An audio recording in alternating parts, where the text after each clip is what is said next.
దావీదుని తీసుకెళ్లి దేవుడు ఏం చేసి ఉన్నాడు?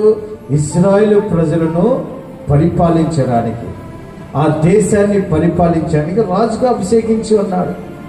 మరి రాజుగా అభిషేకించిన వాడు ఈ దావీదు ఆ దేశాన్ని పరిపాలించాలన్నా, ఆ ప్రజలను ఏలాలన్నా అది సులభమైన పనేనా?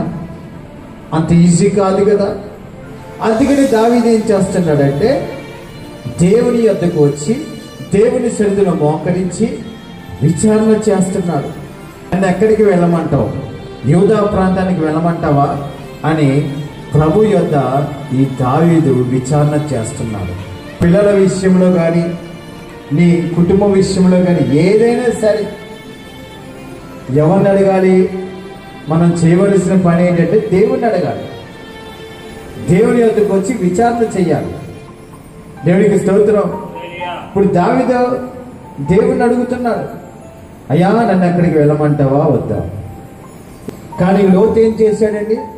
తన సొంత ఆలోచనతో నిలబడి ఆ ప్రాంతానికి నేను వెళ్తానన్నాడు. ఎప్పుడైతే యెహోవా యొద్ద విచారణ చేసి నీవు పెట్టుబడి కొంచెం పెట్టు, దేవుని విచారణ చేసి అడిగి చేస్తున్నావు కనుక, అడుగులు వేస్తున్నావు కనుక నువ్వు పెట్టిన పెట్టుబడికి దేవుడు ఏం చేస్తాడంటే 2 ఆశీర్వాదాన్ని నీకు ఇస్తాడు.